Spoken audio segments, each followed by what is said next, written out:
Je dis, cette histoire de déguerpissement, je regarde de loin que ça me fait rire. Tellement je ne crois pas. Tellement je ne crois pas que les gens viennent se plaindre. C'est-à-dire, si vous voulez aller loin dans la vie, là, il faut éviter les émotions. C'est-à-dire, vous mettez les émotions dans tout là. Il faut éviter ça. Parce que dans la vie, là, il y a certains qui sont malhonnêtes. Oui. Déguerpissement, là, c'est pas on dit. Moi-même, le parent d'une amie à moi, sa tante a reçu un avertissement comme ça. Depuis 2021. Depuis 2021. Au début, elle avait un peu mal. Mais, Dieu merci, on l'a dédommagé. Quand on l'a dédommagé, elle a oublié sa douleur. Parce qu'on l'a dédommagé au prix de la maison qu'elle avait. C'est qu'elle a dépensé. C'est-à-dire, il ne te donne pas ce qu'il veut te donner. En tout cas, il te donne ce dont tu as droit. Elle pensait que ça allait être bizarre de toute façon, mais quand ils l'ont dédommagé, ça a pesé son cœur. Aujourd'hui, la dame, elle a construit une autre maison, une grande cour, avec des indépendants, tout ça. Elle met en location tranquille. Mais avant qu'elle ne parte, elle a dit à ses locataires que voilà, oui, ils vont casser ce secteur-là. Donc, voilà vos cautions. Cherchez ailleurs. Parce qu'un matin, ça va vous surprendre. Elle est partie. De toute façon, elle est partie là. C'est comme ça, ils sont restés dedans. Les gens sont restés dans la maison là.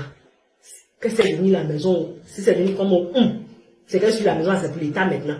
Elle est partie. Aujourd'hui, les gens sortent. On nous a mis dehors. On nous a mis dehors. Depuis là, est-ce que vous avez vu propriétaire de maison sortir faire vidéo comme ça? C'est les locataires à qui on donne caméra et puis ils sont parler beaucoup plus. Ce sont les locataires. C'est pas propriétaire de maison. Il y a certains propriétaires de maison malhonnêtes. Ils ne peuvent pas sortir pour parler. Parce qu'ils savent qu'on les a dédommagés. Malgré qu'on les a dédommagés là, ils ont pris l'argent, ils se sont assis dessus. Et puis, ils ont toujours logé des gens dans leur maison. Parce que ceux qui étaient là, quand ils ont reçu aussi l'avertissement, il y a certains qui sont partis. Et quand ils sont partis comme ça, ils ont mis, c'est-à-dire le propriétaire a mis de nouveaux locataires dans la maison. Et ça sort, ça commence à parler. C'est-à-dire quand ils voient les gens parler, c'est-à-dire les locataires, mais c'est qui se plaignent beaucoup là, moi je ne comprends pas. Vous n'êtes que locataire. Vous n'êtes que locataire. Si vous avez un peu d'argent et que mais c'est pas, vous partez vous chercher ailleurs. Parce que la personne que vous devez poursuivre, quand vous donnez caméra et que vous parlez beaucoup devant la caméra, la personne que vous devez poursuivre même là, c'est le propriétaire s'il ne vous a pas encore donné votre caution. C'est le propriétaire que vous devez poursuivre pour qu'il vous donne votre caution pour aller chercher une nouvelle maison. C'est le propriétaire là. Ça, c'est pas l'État. L'État a fait tout ce qu'il pouvait. C'est pas on dit. Actuellement, il y a plein de témoignages. Et ça, si vous avez vu le témoignage de la jeune fille là, qui dit qu'elle était dans le quartier qu'ils ont détruit maintenant, la GESCO là. Elle était avec sa tante. Elles ont reçu aussi courrier depuis 2021. Et comme elles n'ont pas assez de moyens, dès qu'elles ont eu un peu de moyens 2022, elles sont parties. Et quand elles sont parties, elles sont retournées un jour pour aller saluer les gens qu'elles ont laissés là-bas. Elles vont trouver que le propriétaire a mis une nouvelle personne dans la maison là où elles occupaient. Il a mis d'autres même nouveaux locataires là-bas. Il y a un même qui dit, on les a avertis aussi depuis, eux sont partis depuis, mais il y a d'autres qui sont restés là-bas. Donc maintenant, vous sortez pour parler quoi là, je ne sais pas. Allez poursuivre vos propriétaires, c'est eux qui ont les cautions, c'est eux qui ont les dédommagements. Et puis, soit ils n'ont pas averti certaines personnes, je peux comprendre, mais à d'autres à qui ils ont averti, et puis ils sont restés là. Parce que eux, pour eux, se sont dit quoi, voilà, l'État a parlé, ils n'ont rien fait.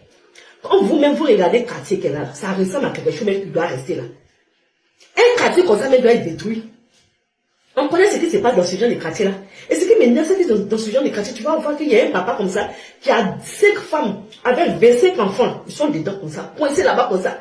Avec les salubrités, regardez. Et vous êtes dedans, on dit qu'il faut casser le coin. Quand un pays doit se développer, ça doit se développer sur tous les plans. Même si ça ne sera pas 100%, c'est pas waouh, mais il y a des quartiers, il y a des bidonvilles là, même, oh là là, on doit raser même. On doit raser. Pendant des années, vous êtes resté dans ce genre de coin là, quand même. Quand même, oui. Vous avez fait des petits boulots, les trucs comme ça. Vous n'avez pas pu économiser pour partir ailleurs. Les propriétaires même à qui vous devez, c'est-à-dire à qui vous devez demander des comptes là, vous les laissez, vous venez sur l'État. C'est pour vous les maisons là. Est-ce que c'est pour vous les maisons là? C'est pas pour vous. Vous n'êtes que locataire. Les propriétaires sont où? Les propriétaires de maisons sont où? Et puis c'est vous qui parlez beaucoup comme ça là. En tout cas, ce que l'État est en train de faire là, c'est bien. Ce genre de quartier, on doit raser ça. Maintenant, vous partez vous chercher. S'il n'y a pas de place à Abidjan, allez au village.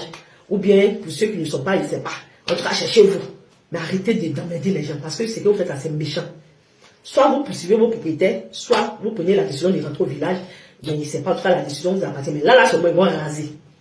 Tout quartier bidon bizarre, parce qu'ils vont raser. On sait ce qui se passe dans ces quartiers-là aussi. Franchement, il y a quoi? Vous fatiguez. Donc, vous pensez que, genre, le Prado allait venir s'asseoir là, quand allait puissance, et puis il allait, je sais pas, faire non, hein. Il travaille. En tout cas, moi, je suis dans, ici, c'est-à-dire, je suis d'aucun bord des politiques, rien.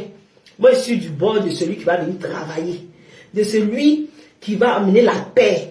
De celui même, c'est-à-dire, qui va développer le pays. De celui qui est là pour bosser. De celui qui fait que nos parents sont en paix. Il n'y a pas de, on pousse ici, les liens ici, les gars. Non, rien. Moi, je suis pour ce président-là qui vient bosser, qui met la stabilité, qui pense à sa population. Voilà.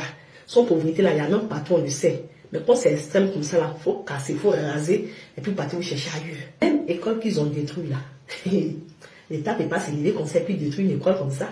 Pendant qu'il construit les universités, il va détruire une école comme ça, non. Le propriétaire là, c'est qu'ils l'ont dédommagé. Il sait qu'il devait construire ailleurs, mais il n'a pas construit. Il paraît même qu'il y avait un terrain qui était là pour lui. À cause de lui, ils ont détruit un immeuble quelque part là-bas, c'est là-bas qu'il devait construire l'école. Il n'a pas fait jusqu'à ça a trouvé les enfants là, voilà. Quand ils ont détruit l'école. Arrêtez avec les émotions. Arrêtez. C'est propriétaire de cette école-là, c'est privé. Propriétaire de l'école là, il sait. Salut, c'est-à-dire, les gens que vous devez attaquer, vous n'attaquez pas, mais c'est le gouvernement. Tout c'est le gouvernement, quoi. Pourquoi vous faites ça même? Allez demander. Il y a des gens qui donnent l'argent, à qui on donne l'argent, ça me veut bouffer, sont assis dessus. Et il y avait un long délai pour les donner, c'est-à-dire du temps même pour organiser autre chose. Mais ils ne sont pas partis, ils sont restés là. L'école même est restée là. Les locataires sont restés là. Mais là, c'est là. Au lieu on vient détruire tout, vous êtes étonnés. Moi, je ne sais même pas ce qui est étonnant dans ça là. Rien n'est étonnant. Arrêtez avec les émotions. Arrêtez un peu avec les émotions. Et puis dites la vérité. Hein? Bon, en tout cas, tout ce qui est bizarre, bidon, nous qu'à raser. Parce qu'on sait ce qui se passe là-bas. Hein? Des bandits. Mon chef, en plus, le point, il est dangereux. Il est insalubre. Aïe! On veut vous faire du bien, hein? Vous ne voulez pas. Vous voulez rester toujours dans, je ne sais pas. C'est-à-dire, il y a des gens, on veut élever, mais eux veulent toujours rester en bas, quoi. Vous ne comprenez pas? C'est une façon que vous avez fait pour être locataire chez les gens. Allez-y, être locataire ailleurs. C'est tout ce qu'on demande. Vous n'êtes même pas propriétaire, vous êtes locataire. Et puis, ça vous fait mal. Ça veut dire que les gens étaient dans des maisons gratuites, là, ils ne payaient pas. C'est ça qui les fait mal. Parce que tous les propriétaires ont failli. Ils ont taillé. Non, mais franchement, à un moment donné, sortez des émotions. Et puis dites la vérité aux gens qui se payent tout le temps comme ça, là. C'est quoi?